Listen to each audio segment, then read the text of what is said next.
여러분의 인생을 마무리하고 마감하면서 한 권의 자서전을 기록을 한다고 하면은 여러분 그 자서전의 타이틀을 뭐라고 붙이면 좋을지 한번 이 시간 생각해 보시기를 바랍니다. 내 인생 전체를 뭉뚱그려 가지고 기록한 자서전의 책 제목을 뭐라고 지으면 좋을까? 저도 생각을 좀 해봤습니다. 물론 저는 자서전을 쓰지는 않을 것입니다만은 제 인생의 자서전을 기록한다고 하면은 뭐라고 기록을 할 수가 있을까? 만약에 내 인생을 한 편의 드라마로 제작을 한다고 하면은 그 드라마의 타이틀을 뭐라고 정할 수가 있을까? 형통함. 하나님이 함께 하심으로 내 인생은 형통한 인생이었다. 이 형통함이라고 하는 타이틀을 저는 붙이지 않을까 하는 생각을 갖게 되었습니다. 사도 바울의 모든 서신을 보시면 한결같이 우리에게 주어진 구원이 결코 취소될 수 없다. 우리의 어떤 제약이라든가 실수라든가 실패라든가 또 우리의 감정과 의지와 도덕성에 상관없이 한 번 우리에게 주어진 이 구원은 결코 취소될 수 없다고 하는 사실을 거듭거듭 갈피 속에 사도 바울이 기록을 하고 있습니다. 왜냐하면 구원이라고 하는 것은 인간적인 감정과 소원이나 의지에 관한 문제가 아니라 하나님께서 약속하신 말씀에 근거한 사실의 결과이기 때문입니다. 그런데 여기서 우리가 한 가지 주목해야 될 중요한 사실 하나는 이 구원에 대한 절대적인 확신과 하나님의 사랑과 능력에 대한 절대적인 확신은 우리의 환경과 상황을 개선해 주겠다는 약속이 아니라는 사실입니다. 이것이 모든 신자들에게 사실 어려운 대목 중에 한 부분입니다. 일반적으로 우리가 예수를 믿으면 복을 받는다. 예수를 믿으면 만사가 형통해진다. 우리가 손을 대는 사업도 잘 되고 농사도 잘 되고 건강도 잘 된다. 이런 신앙의 형태를 가지는 경우들이 많이 있습니다. 물론 예수님 안에 이런 축복과 이런 은혜를 우리에게 약속하시는 말씀들도 있습니다. 신앙의 형통함, 우리 인생의 형통함이라고 하는 이 형통이란 단어가 우리가 일반적으로 생각하는 형통함과 또 성경이 우리에게 말씀하고 있는 형통함에는 상당한 차이가 있다는 것을 발견하게 됩니다. 구약 성경의 대표적인 인물이 요셉인데요. 이 요셉이 형들에게 미움을 받고 시기를 받아서 노예로 팔려가게 됩니다. 창세기 39장 2절에 보시면은 이 노예로 팔려갔던 요셉에 대해서 성경이 뭐라고 말씀하시냐면은 하나님이 그와 함께 하심으로 그가 형통한 자가 되었다 이렇게 말씀합니다. 또 요셉이 노예로 팔려가 가지고 살았던 이 보디발의 집에서 그 보디발의 아내의 유혹을 피해서 도망가고 거기서 억울한 누명을 쓰고 강간 미수범으로 이 누명을 쓰고 감옥에 갇히게 됩니다. 그런데 그런 요셉을 향해서 창세기 39장 23절에 보시면은 하나님이 그와 함께 하심으로 그가 형통한 자가 되었다 이렇게 말씀하고 있습니다. 여러분 생각해 보세요. 노예로 팔려간 것이 형통한 것입니까? 억울한 누명을 쓰고 감옥에 갇혀 있는 것이 형통한 것입니까? 우리가 생각할 때는 결코 형통한 인생이 아님에도 불구하고 성경은 거듭거듭 이 요셉의 생애를 결론지어서 말하기를 그는 형통한 인생이었다, 형통한 삶이었다, 이렇게 고백을 하고 있습니다. 이 형통이란 이유를 시편 105편에서 이렇게 소개하고 있습니다. 시편 105편 17절 말씀 보시면 그가 한 사람을 앞서 보내셨으며 요셉이 종으로 팔렸도다. 18절 그의 발은 착고에 차고 그의 몸은 쇠사슬에 매였으니 19절 곧 여호와의 말씀이 응할 때까지라 그의 말씀이 그를 단련하였도다. 여러분, 하나님의 약속의 말씀이 요셉의 생애 속에서 결과적으로 열매로 나타나기까지 요셉은 지긋지긋하게 고생을 많이 했습니다. 말로 표현하기 어려운 고난과 환난 속에 처하게 되었습니다. 비록 고통스럽지만은 그 길이 하나님의 요셉을 향하는 위대한 꿈이 이루어지기 위해서, 하나님께서 요셉을 향하는 하나님의 뜻이 이루어지기 위해서 요셉이 고난과 역경의 길을 가고 있었는데 그 길이 최선이었고, 그런 의미에서 요셉은 형통한 자였다, 이렇게 성경은 말씀하고 있습니다. 성경에서 말씀하시는 형통이란 단어는 하나님의 뜻이 그의 인생 속에서 이루어지고 있을 때 이것을 형통이라 이렇게 표현하고 있습니다. 하나님의 꿈이 내 생애를 통해서 이루어지고 있다고 한다면 그게 고난이든 역경이든 환난이든 간에 그 길은 형통한 길이다, 이렇게 성경은 말씀하고 있습니다. 우리가 인간적으로 생각하는 형통이란 단어의 의미와 아주 거리가 좀 먼다고 생각하고 있습니다. 적어도 내가 예수 믿고 구원받고 하나님의 은혜를 입었다고 한다면은 이런 저런 일들이 다 잘 돼야 된다고 생각하고 있습니다. 세상이 비록 악하고 나를 괴롭게 만들고 내 인생이 애로운 길을 간다 할지라도 하나님께서 구원받은 신자들에게 특별한 간섭을 베푸셔서 남들은 장마통에 어려움을 당하지만은 비가 좀 나를 좀 피해가기도 하고, 내가 뒤로 넘어져도 천군 천사가 나를 받들어서 내가 오뚜기처럼 우뚝 서기도 하고, 내가 좀 실수하고 내가 좀 잘못된 결정을 했을지라도 그 모든 것이 다 만사가 형통해지고 이런 결과가 좀 나타났으면 좋을 텐데, 우리의 삶의 현실은 결코 녹록하지가 않습니다. 결코 그렇게 되지가 않습니다.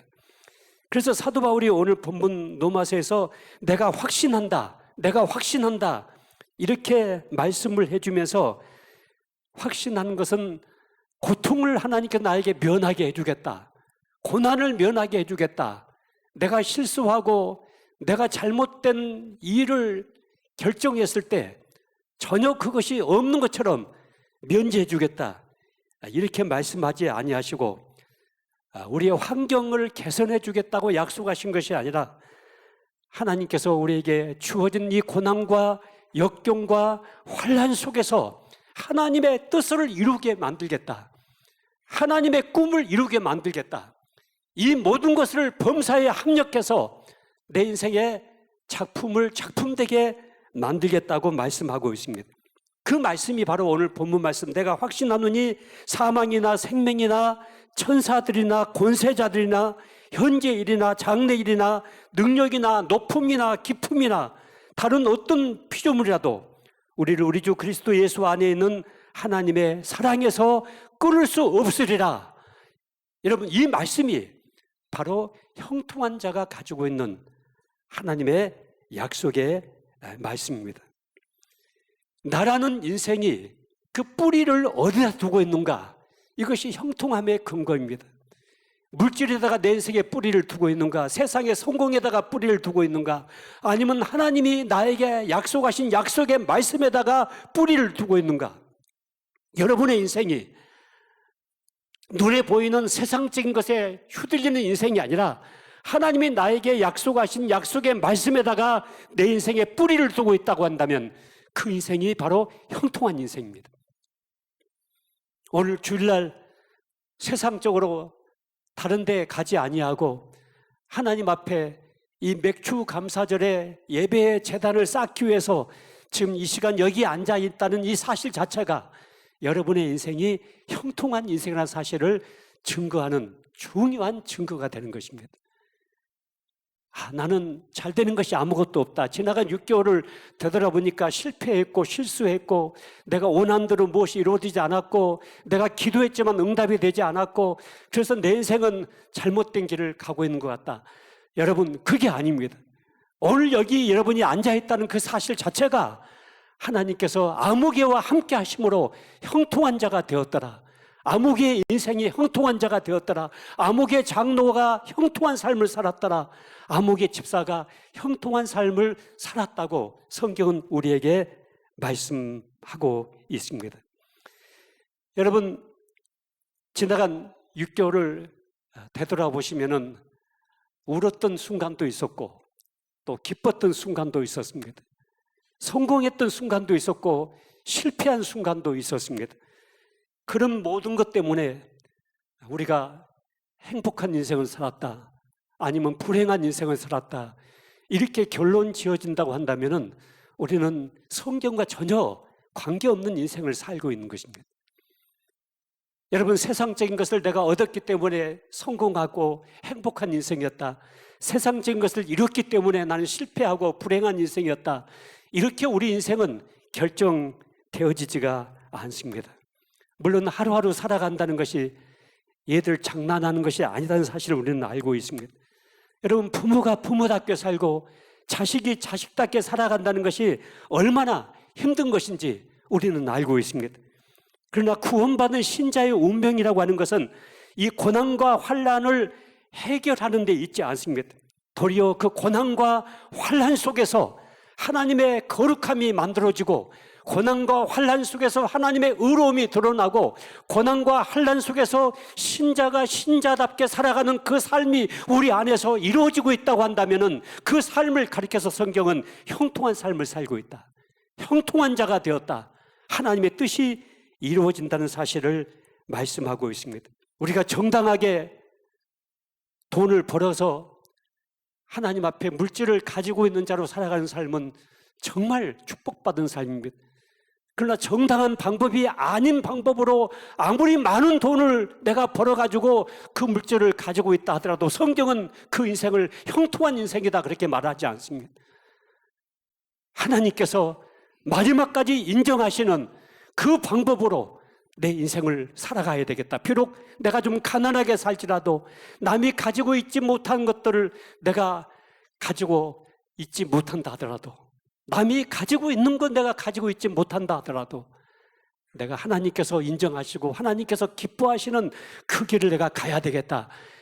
여러분, 그 결정과 그 결단 속에서 여러분 인생길을 가고 있다고 한다면 그 삶을 가리켜서 성경은 형통한 자가 되었다, 형통한 자의 삶을 산다는 사실을 말씀하고 있습니다.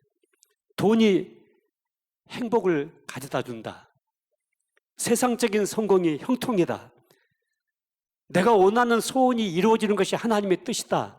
여러분, 이런 말은 성경 66권 어디를 찾아봐도 이런 성경 구조는 없습니다. 옛날보다 우리가 조금 경제적으로 잘 살게 되니까 여러분, 돈 맡겨놓고 건강 맡겨놓고 시간 맡겨놓으면 사람들이 별짓을 다 하고 다닙니다. 그래서 우리나라가 이 영적으로 부흥이 되고 교회가 일어나고 신앙적으로 활발했을 때는 지금보다 더 몰살 때, 조금 더 가난할 때 훨씬 더 영적인 부흥이 있었고 영적으로 우리 한국 교회가 부강한 그런 시절이 있었던 것을 우리는 생각을 해보게 됩니다. 우리가 형통한 삶을 살고 있다고 하는 그 확신은 하나님이 내 편이시다는 그 확신 속에서 일어날 수가 있습니다. 내가 비록 가난한 순간에 있을지라도 하나님은 내 편이시다. 내가 좀 일이 좀 잘 되고 있어도 그것은 하나님은 내 편이시다. 언제든지 하나님께서 내 인생을 주관하고 계신다는 이 사실을 우리가 붙잡고 있을 때 그게 바로 형통한 인생의 삶을 살고 있는 것입니다. 여러분, 우리가 성공적인 인생을 산다고 하는 것은 우리가 행복한 인생이 돼야 됩니다. 여러분, 내가 행복해지는 것, 행복한 삶을 사는 것, 이게 성공입니다. 그러나 그 성공보다 더 큰 성공이 있는데 내 행복이 내 이웃에게 행복을 주는 삶이 돼야 되는 것입니다. 나 한 사람의 행복으로 끝나는 것이 아니고 누군가가 나를 통해서 행복해지고 내 곁에 있는 누군가가 나로 인해서 인생의 기쁨을 누릴 수 있다고 한다면 이것은 더 큰 인생의 성공의 삶을 살고 있는 것입니다. 거기서 끝나는 것이 아니고 더 위에 인생의 성공적인 삶이 있습니다. 그것은 내 행복이 내 이웃의 행복으로 끝나는 것이 아니고 그게 하나님께 행복으로 전달되는 것, 하나님을 기쁘시게 하는 삶으로 나타나고 있을 때 그것은 가장 큰 인생의 성공적인 삶을 사는 것입니다. 내가 행복해지고 나로 인해서 내 이웃이 행복해지고 그로 인해서 하나님 앞에 영광되는 삶, 하나님을 기쁘시게 하는 삶, 하나님을 행복하게 하는 삶을 살 수 있다고 한다면 이것은 가장 큰 우리 인생의 성공적인 삶을 사는 것이라고 말할 수가 있을 것입니다. 여러분, 자녀들이 공부를 잘하고 또 결혼도 잘하고 또 좋은 직장에 좋은 사업을 해서 돈도 많이 벌고 이런 모든 것들이 우리 자녀가 성공했다, 이렇게 결론 지어서는 안 됩니다. 반면에 우리 자녀가 조금 원하는 대학에 가지도 못했고 또 좋은 직장도 들어가지 못했고 또 그래서 돈도 좀 가지고 있지 못한다고 해서 우리 자녀가 결코 불행한 인생이다, 그렇게 결론 지어져서도 절대 안 되는 것입니다. 진정한 행복의 근거, 인생의 형통함의 근거라고 하는 것은 하나님께서 나와의 관계 속에서의 친밀한 관계를 우리가 가지고 있고 그 하나님이 나와 지금 함께 동행하고 계신다는 이 확신 속에서 우리 자녀들이 살고만 있다고 한다면 우리 자녀의 삶은 가장 성공적인 인생을 살아간 것이라고 말할 수가 있을 것입니다. 오늘 사도 바울이 내가 확신한다고 거듭거듭 확인하고 있는 지점이 바로 이 지점입니다. 오늘 본문 말씀 앞에 로마서 8장 32절에 보시면은 자기 아들을 아끼지 아니하시고 우리 모든 사람을 위하여 내주신 이가 어찌 그 아들과 함께 이 모든 것을 우리에게 주시지 아니하겠느냐. 주실 수밖에 없다. 여러분, 하나님께서 여러분이 소원하는 것, 기도하는 것, 여러분이 원하는 것, 여러분이 꿈꾸는 것 주실 수밖에 없다고 성경은 말씀합니다. 그런데 왜 나에게 안 주시는가? 그것은 하나님이 나를 향하는 다른 의도가 있기 때문에, 하나님의 나를 향하는 다른 뜻이 있기 때문에 나에게 부족하고 나에게 그것을 허락하지 않고 계신다는 사실을 말씀하고 있습니다. 마태복음 6장 33절에 보시면은 먼저 그의 나라와 그의 의를 구하라. 그리하면 이 모든 것을 너희에게 주시겠다고 말씀하고 있습니다. 우리가 먹고 마시고 목숨을 연장하는 일에 여러분 인생을 쏟아붓지 말라는 말씀입니다. 우리가 하루하루 목숨을 연장하고 잘 먹고 잘 입는 일에 사람들은 모든 것을 에너지를 쏟고 있습니다. 그러나 하나님께서 말씀하시는 것은 너희가 목숨을 어떻게 연장할 것인가, 무엇을 먹고 무엇을 마실 것인가, 거기에 너희의 인생을 쏟지 말고 너에게 주어진 그 목숨을 어떻게 쓸 것인가, 너에게 주어진 하루의 시간을 어떻게 사용할 것인가, 거기에 마음을 다하고 뜻을 다하라고 말씀하고 있습니다. 마태복음 6장 26절에 보시면 공중의 새를 보라. 심지도 않고 거두지도 않고 창고에 모아 들이지도 아니하되 너희 하늘 아버지께서 기르시나니 너희는 이것들보다 귀하지 아니하냐. 여러분, 저는 산속에 살고 있잖아요. 산속에 살고 있다 보니까 아침에 새벽에 눈을 뜨는 것은 새들이 저를 잠을 깨웁니다. 여러분, 새가 그렇게 여러 가지 새가 있는 것을 제가 처음 경험을 하고 있습니다. 너무 많은 새가 있는데 밤중에도 새가 운다고 그러죠. 저는 새가 노래한다 이렇게 생각이 듭니다. 밤중에도 새가 노래를 하고요. 새벽 미명 시간에 여러 새들이 막 노래를 하면서 잠을 깨웁니다. 저는 새 소리를 들으면서 이 말씀이 늘 생각이 나는 거예요. 새가 노래하고 새가 날아다니는 것을 볼 때마다 하나님께서 저들을 다 먹이고 입히신다. 하물며 너일까 보냐. 여러분, 이 지구상에 새가 몇 마리가 있는지 아십니까? 이 대한민국의 창공에 날아다니는 새가 몇 마리가 되는지 아십니까?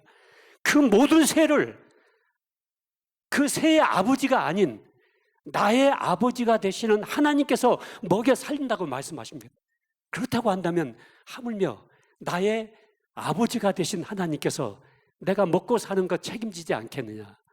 여러분, 먹고 사는 것에 목숨 걸지 말고 거기에 모든 것을 쏟는 것이 아니라 나의 목숨을 어떻게 쓸 것인가, 나에게 주어진 것을 어떻게 선용할 것인가, 거기에 마음을 쏟으라고 성경은 말씀하고 있습니다. 독생자 예수 그리스도를 십자가에 내어주신 그 하나님께서 나를 결코 애면하지 않으실 것입니다. 나의 필요한 것을 결코 애면하지 않으실 것입니다. 끊임없이 하나님께서 우리를 하나님의 말씀으로 설득하고 인도하고 있는 것은 내가 너의 아버지다, 그 말씀하고 있습니다. 내가 너의 아버지다. 오늘 이 맥주 감사절을 지키면서 여러분 마음속에 가지고 있는 이 감사의 조건, 무엇을 이루어줬기 때문에 하나님 제가 감사합니다. 6개월 동안 먹고 살게 해주셔서 감사합니다. 여기에 있는 것이 아니라 하나님 제 인생을 형통한 인생으로 인도해 주신 것을 감사합니다. 이 모든 것을 합력해서 형통하게 해주신 것을 감사합니다. 여기에 우리의 감사의 제목이 있어야 될 줄 믿습니다. 여러분, 수만 평의 큰 땅에다가 조화 꽃을요 수천 송이를 갖다 꼽아놨습니다. 수천 송이의 조화꽃이 그 수만 평의 땅에 꽉 차 있습니다. 그런데 저 끄트머리에 생화꽃 몇 송이가 딱 피어져 있습니다. 여러분, 벌과 나비는 그 수천 송이의 조화꽃에 전혀 관심이 없습니다. 오로지 저 귀퉁이에 피어있는 생화꽃 그 몇 송이에 관심을 쏟고 거기에 날아가서 생명의 역사를 일으키고 있습니다. 여러분, 우리가 이 땅에 살아가는 동안에 여러 가지 많은 결정도 하고 많은 생각도 하고 많은 일도 하고 많은 것들을 우리가 선택하게 될 것입니다. 생명과 관계가 없는 것, 예수 그리스도와 관계가 없는 그 모든 것에 하나님은 관심이 없습니다. 유일하게 우리가 하나님과 관계를 갖고 영적으로 하나님의 거룩하신 뜻이 이루어지고 하나님이 나와 함께 하심으로 이 형통한 삶이 이루어지고 있다고 하는 이 사건에만 하나님은 관심을 쏟고 예수님은 관심을 갖습니다. 사람이 한번 죽는 것은 정한 이치요 그 후에 심판이 있다고 성경은 말씀하십니다. 언젠가 여러분과 내가 하나님 앞에 서게 될 것입니다. 내 인생을 결산받게 될 것입니다. 내 인생을 결산받을 때 내가 명함 몇 가지를 갖고 살고 왔었는가, 이 땅에서 무엇을 성공했는가, 무엇을 움켜잡고 있었는가, 하나님 전혀 거기에 관심이 없습니다. 오로지 내 인생이 행복할 뿐만 아니라 이 행복이 내 곁에 있는 이웃을 행복하게 해주고 그 행복이 하나님을 기쁘게 해드리는 이 생명과 관계된, 하나님과 관계된, 영적으로 관계된 거기에 하나님은 생명의 면류관으로 우리에게 역사하실 줄로 믿습니다. 여러분, 이 시간 꼭 기억하셔야 됩니다. 여러분 인생은 형통한 인생입니다. 왜요? 하나님이 나와 함께 하심으로 지나간 6개월 동안 내 인생은 형통한 인생이었습니다. 슬프고 실패하고 실수하고 성공하고 이런 모든 사건이 있었지만은 그 모든 사건을 합력해서 하나님은 내 인생의 작품을 만드셨습니다. 내 인생의 형통한 작품을 만드셨습니다. 그렇기 때문에 여러분과 나의 인생은 형통한 인생입니다. 오늘 우리가 감사의 제단을 쌓으면서 하나님 아버지 감사합니다. 정말 내 인생을 형통한 인생으로 만들어주시고 인도해 주신 것을 감사합니다 하는 이 고백이 우리에게 일어나야 되겠습니다. 내가 확신하노니 이 세상의 그 어떤 것도 하나님과 나와의 관계의 사랑을 끊을 수 없다. 하나님이 내 손을 붙잡고 계시고 나와 함께 동행하고 계시고 하나님이 내 인생 속에서 주인이 되시고 그래서 이 모든 것을 합력해서 선을 만들어 가시는 그 하나님이 내 인생을 형통하게 인도해 가고 계신다는 이 확신을 가지고 여러분 금년 남은 6개월도 승리하는 한 분 한 분이 되시기를 주의 이름으로 축원합니다.